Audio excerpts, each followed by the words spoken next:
Okey. Okey, cikgu ulang balik Gas karbon dioksida ni menumpukan bunyi. Kalau gas helium, dia mencapahkan bunyi. So dalam belon ni dia guna gas karbon dioksida. Jadi gas karbon dioksida dia menumpukan bunyi lah kan. So kalau menumpukan bunyi, so bunyi dia kat sini, dia akan tumpu, dia akan menumpukan bunyi. Jadi bunyi paling kuat kat mana? Respon bunyi paling kuat.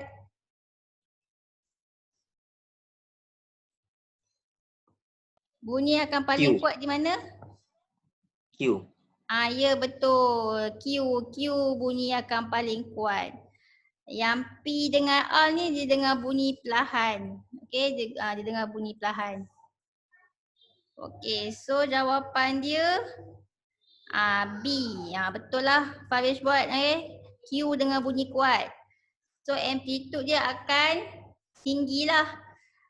P dengan bunyi perlahan, amplitude dia rendah. R pun bunyi perlahan, amplitude dia rendah. So jawapannya B, betul. Okey, boleh? Boleh ke? Dan kenapa cikgu susah nak nampak kamu punya ni? Chat ni. Pelik pula. Sekejap Nak kena bawa ke mana ni?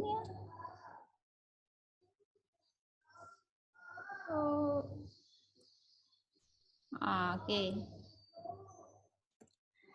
Okey, next. Kita pergi ni pula.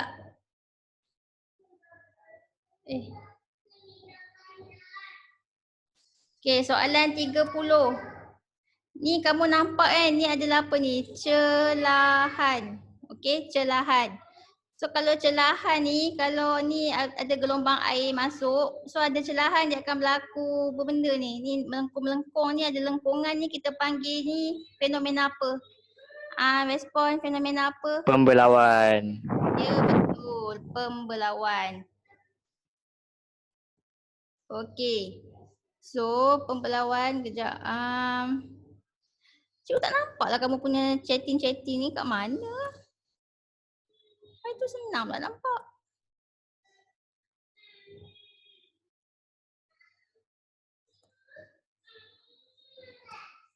Okey, boleh. So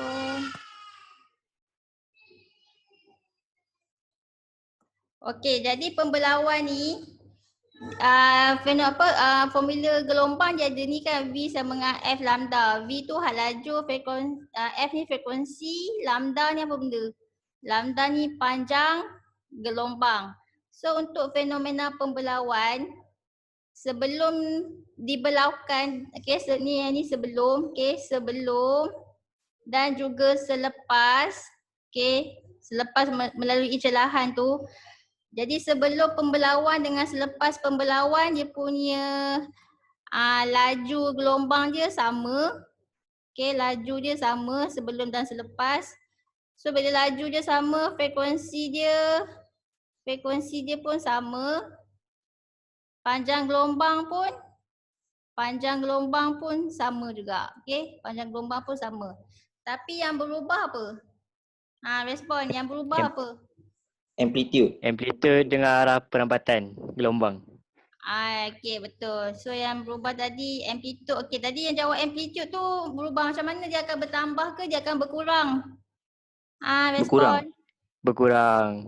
Ya, amplitude dia akan berkurang. So amplitude dia akan berkurang. Jadi dalam jawapan A, B, C dengan D tu yang menunjukkan gelombang amplitude dia berkurang adalah B. So betul jawapan dia B kan. Bermula sebelum pembelauan dia amplitude dia tinggi. Selepas pembelauan dia berkurang lah. Macam tu. So itulah kebaikan guna celahan ni. Kebaikan kebaikan fenomena pembelauan ni. Sebab dia boleh kurangkan amplitude. Next. Sekejap. Kita pergi ni pula. Soalan 31. 31. Pernyataan yang manakah betul mengenai ombak yang tiba di Y?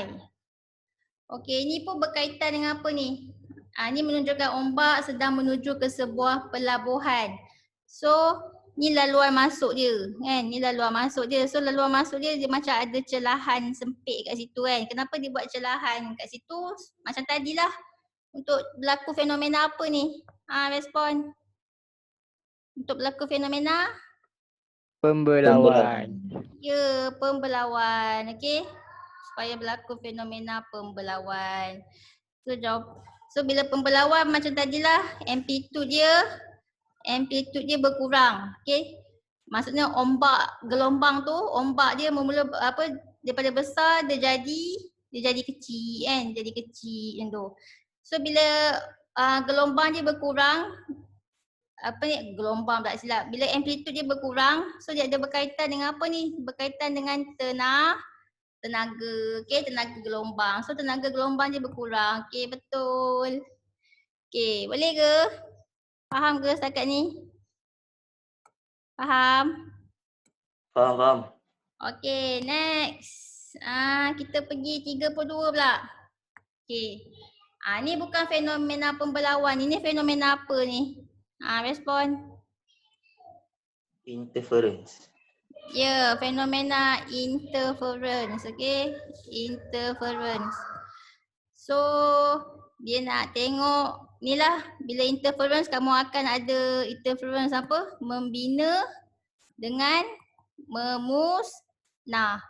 So, kalau kamu dengar bunyi kuat ni, so maksudnya kamu berada di mana ni? Interference apa ni? Membina ke memusnah respon. Membina. Ya, berada di interference membina. So membina ni kita panggil garis apa ni? Anti-knot ke knot? Ingat lagi tak? Anti-knot ke knot? Anti-knot. Ya, betul. Anti-knot. So dia adalah anti-knot. Kalau dengar bunyi lemah pula. Kalau dengar bunyi lemah, weak ni. So ini berada di interference memusnah. So bila memusnah, knot lah. Knot, okay. Jadi dia akan berselang-seli, okay. Bunyi kuat dengan bunyi lemah ni dia akan berselang-seli. Okay, soalan tanya apa? Sekejap. Apakah yang berlaku kepada jarak antara dua bunyi kuat berturutan yang didengar oleh pelajar itu apabila amplitude bunyi ditinggikan? Ada kaitan ke dengan amplitude? Dia formula gelombang untuk interference ni apa? Dia panjang gelombang sama dengan AX per D kan? So yang lambda ni apa? Lambda ni panjang gelombang. A apa A? Siapa ingat A tu apa? Respon A. Jarak antara dua sumber gelombang koheren. Okey, jarak antara dua sumber gelombang koheren. So dalam eksperimen eksperimen gelombang bunyi ni, A tu adalah ni lah jarak antara dua loudspeaker ni lah. Okey, itu A. Boleh? Ni adalah A.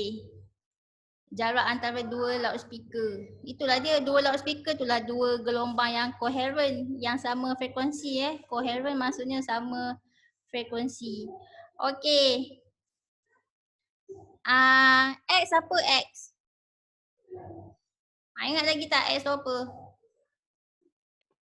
Jarak antara dua garis anti-knot berturutan atau garis knot. Okey. So X tu jarak antara dua anti-knot berturutan ataupun dua knot berturutan. So dalam gelombang bunyi ni, dia punya X dia sama ada bunyi kuat dengan ni kan, bunyi kuat dengan kuat. Bunyi kuat dengan kuat. So inilah X. Okey, ataupun kamu nak buat mana ke? Okey. Ataupun kamu nak buat bunyi lemah dengan lemah. Kenapa tak ada bunyi? Lemah dengan lemah pun X juga. Tapi buat apa nak tengok lemah dengan lemah memang tak dengar bunyi. So baik kita guna yang bunyi kuat dengan bunyi kuat ni. Faham? Okey, D apa D? Respon D apa D? Jarak antara dua sumber gelombang Coherent dengan skrin. Ya. So dalam gelombang bunyi ni dia tak guna skrin. Yang skrin tu guna cahaya je. So dia nak test bunyi di sepanjang jalan ni kan. Okay, so D tu yang inilah antara apa? Antara sumber gelombang coherent, okay, antara loudspeaker ni dengan yang dia nak dengar bunyi tu di sepanjang jalan yang di sepanjang jalan ni, okey, di sepanjang jalan ni. Okey, so di sepanjang jalan ni dengan loudspeaker ni, ni kita panggil D. Okey, jadi jarak antara bunyi kuat yang berturutan ni, soalan tanya apa yang berlaku kepada jarak antara dua bunyi kuat berturutan. Okey, tadi jarak antara dua bunyi kuat berturutan tu X kan? Jadi X ni dia berkaitan dengan sama ada panjang gelombang, dia berkaitan dengan A, jarak antara dua pembesar suara tu, ataupun dia berkaitan dengan D, jarak antara loudspeaker ni dengan apa tu jalan yang untuk dengar bunyi tu. So dia tak ada kaitan dengan amplitude dia tak ada kaitan dengan amplitude. So apa yang berlaku pada X, jarak antara bunyi kuat berturutan tu, dia tak bertambah, dia tak berkurang, tapi dia tetap je. Sebab tu jawapannya A. Faham ke? Faham ke tak? Faham. Faham. Faham. Okey. Okey, next.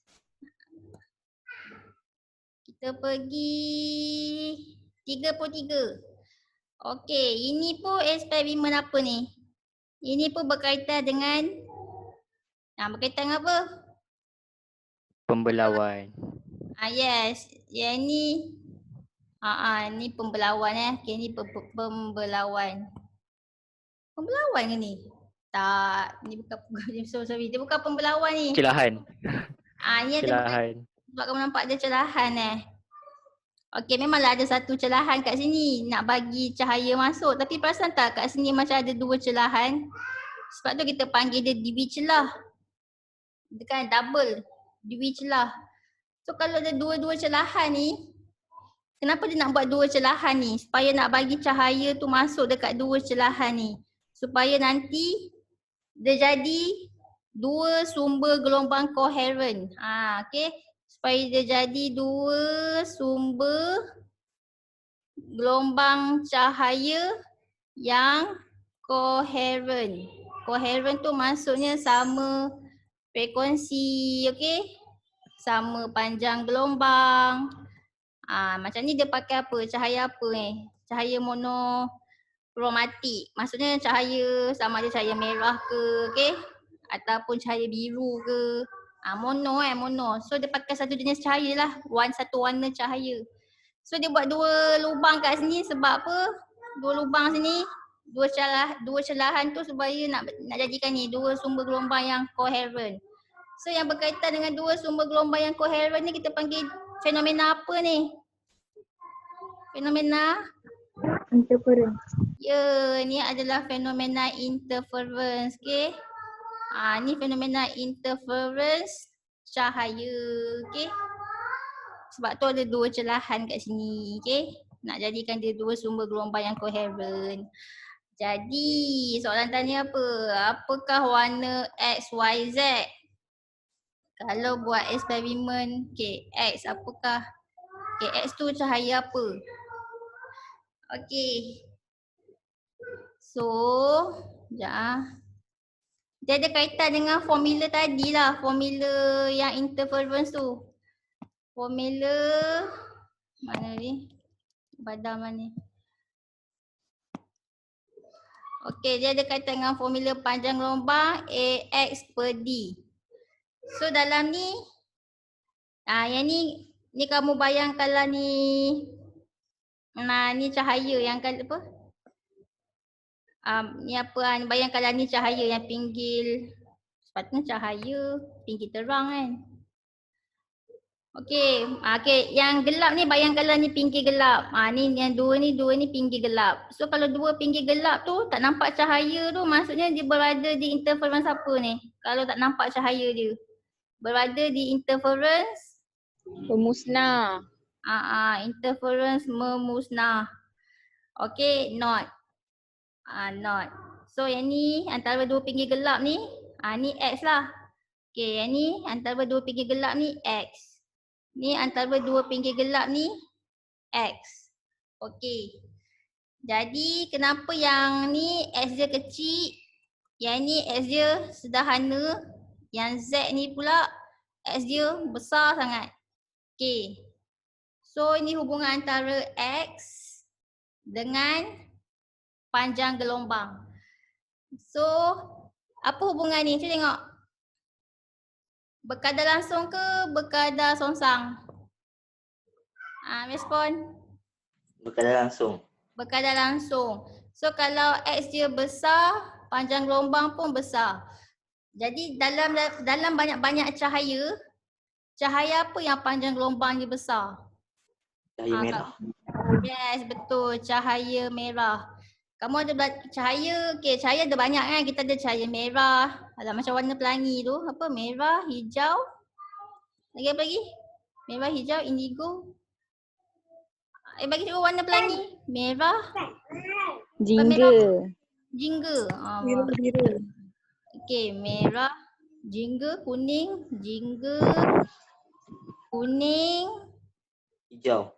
hijau, Biru. biru, indigo, Ungu. Violet. violet. Okey.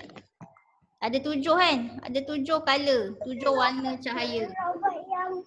Monokromatik ni, apa maksud mono tu? Maksudnya satu warna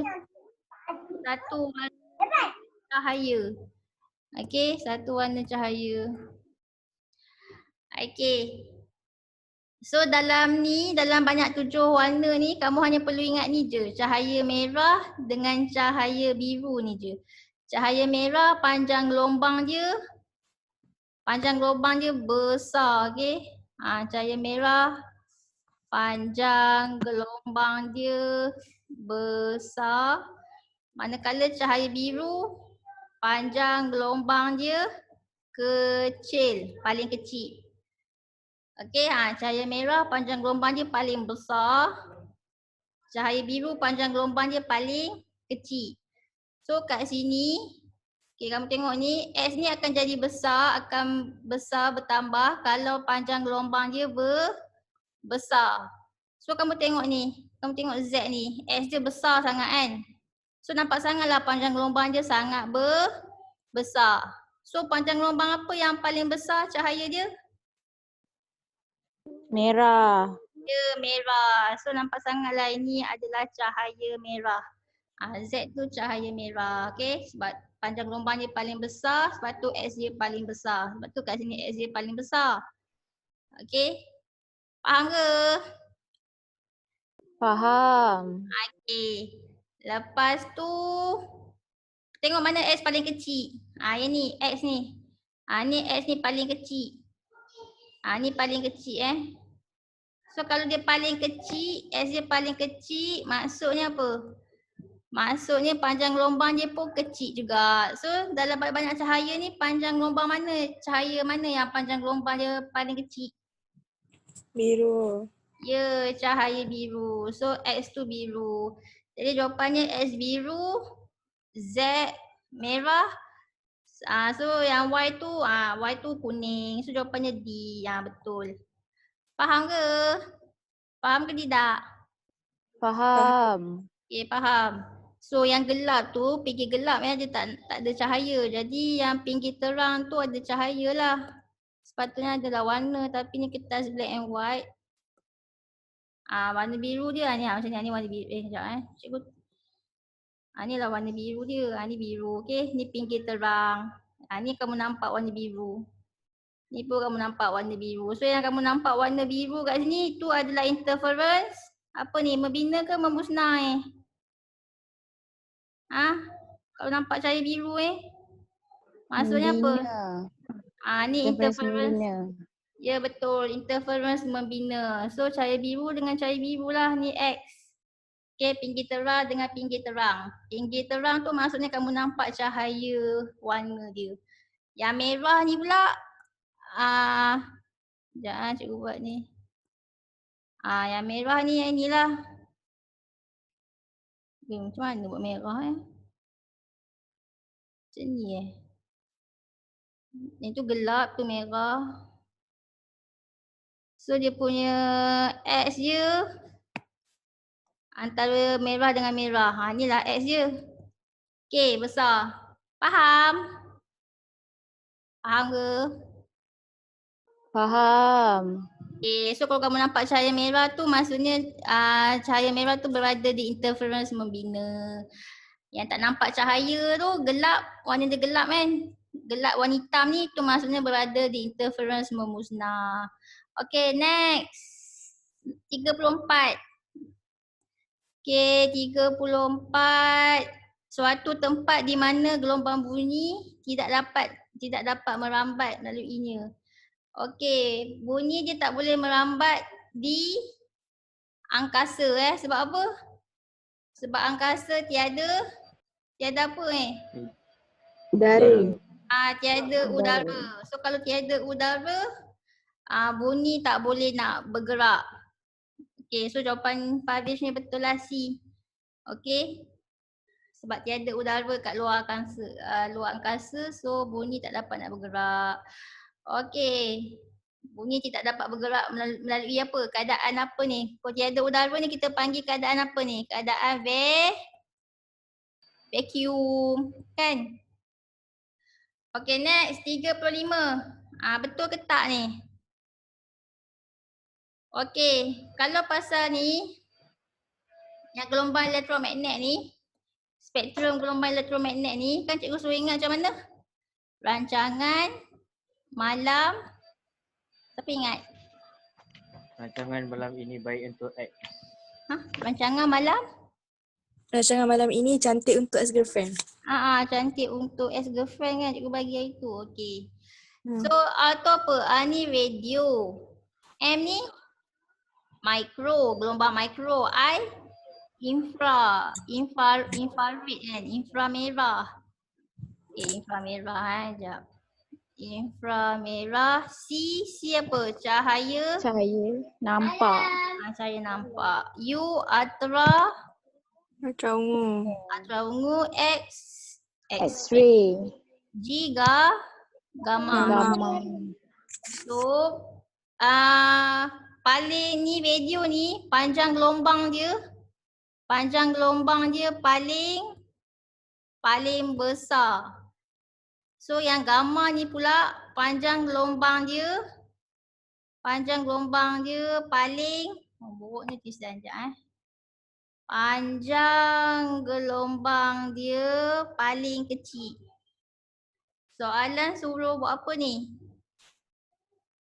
Ni Parviz salah ni. Ni salah ke betul jawab A ni? Dia suruh susun dari dalam tertib menaik. So yang paling pendek gelombang radio ke? Tak. Tak. Yang paling Bukan. pendek kat sini adalah Sinar X. X-ray. Sinar X. Lepas tu yang paling panjang gelombang yang paling panjang, yang paling besar adalah mana? Gelombang Saya radio. nampak gelombang radio. Ya, Radio. gelombang radio. Panjang gelombang dia paling besar. So tengah-tengah dia ni lah cahaya nampak yang paling kecil panjang gelombang dia ni, X-ray ni. So jawapannya D yang salah. Okay. Baru satu salah. Soalan senang dia salah pula ya. Okay. Tu kalau panjang, kalau panjang gelombang dia besar, apa jadi dengan dia punya frekuensi dia? Adakah besar juga? Macam radio ni kan, panjang gelombang dia besar. Adakah frekuensi dia besar? Cuba fikir. Ni nak tahu hubungan antara panjang gelombang dengan frekuensi ni, kita boleh pakai apa ni? Kita boleh pakai formula apa? Tahu tak formula apa? Formula V sama dengan F lambda. So kamu tengoklah F sama dengan V per lambda. Ni So apa hubungan antara frekuensi dengan lambda ni? Lambda tu panjang gelombang So apa hubungan dia? Berkadar songsang. Yes, berkadar songsang. So kalau panjang gelombang dia besar, frekuensi dia kecil. Betul tak? Faham ke? Faham. Okay. So frekuensi dia paling kecil. Panjang gelombang ni memanglah paling besar tapi frekuensi dia paling kecil. Okay, yang sinar gamma tu pula panjang gelombang dia paling kecil jadi frekuensi dia paling besar. So bila frekuensi ni kita kaitkan dia dengan tenaga. Bila frekuensi dia besar maksudnya tenaga dia pun besar. Tu yang dapat menembusi sel-sel badan. Okay, sinar gamma ni boleh tembus dalam badan. Okay, faham ke pasal ni? Faham. Okay, next ni pula. Soalan 36.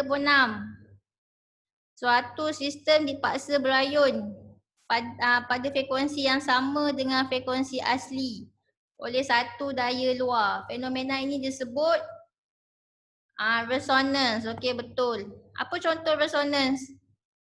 Siapa ingat? Apa contoh resonance? Gelas pecah, orang jerit. Ya, gelas pecah, orang jerit. Ada jerit pakai suara apa? Pakai suara soprano kan? Ingat tak? So suara soprano pun dia ada frekuensi dia kan? Pemain bola. Oh, pemain bola. Pemain bola apa Imran? Suara pemain bola. Oh, suara pemain bola.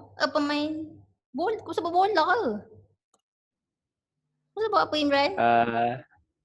Tak. Jerit pakai suara pemain bola. Tapi suara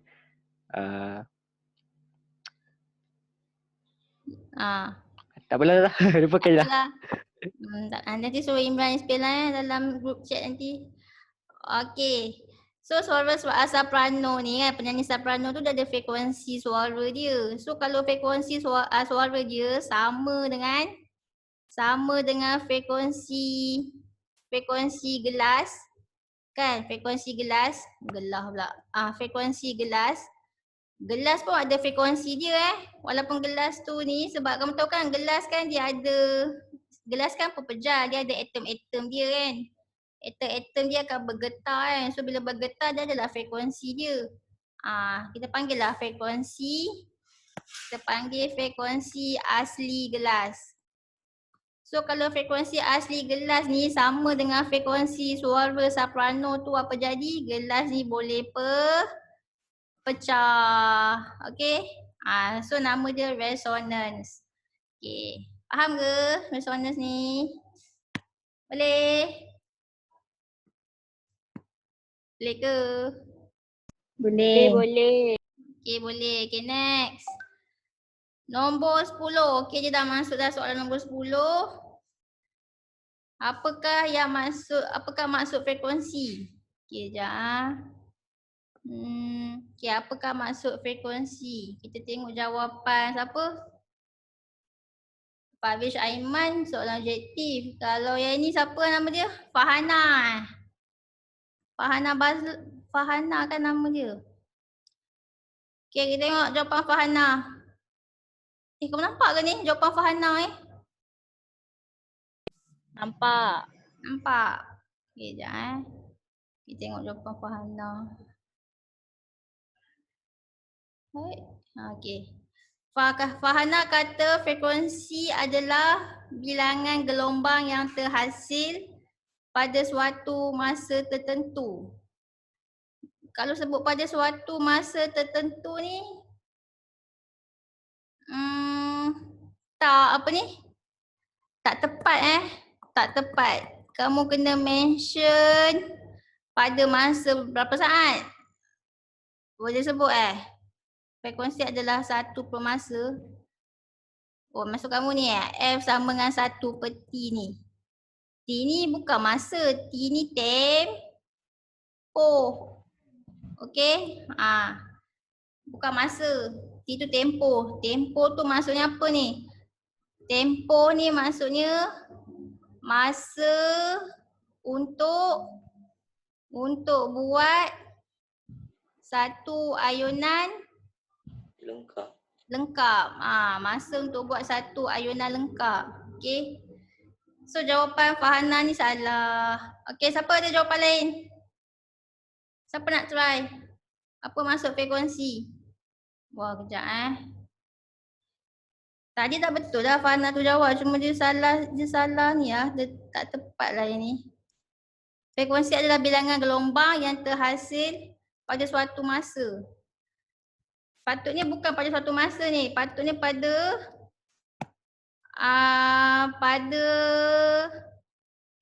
masa satu saat. Kena sebut satu saat. Barulah jawapan tu betul. Okey? Boleh? Tengok jawapan ni, Farhana ni. So, frekuensi adalah bilangan gelombang. Bilangan gelombang lengkap. Kena sebut bilangan gelombang lengkap. Okey, bilangan gelombang lengkap yang terhasil pada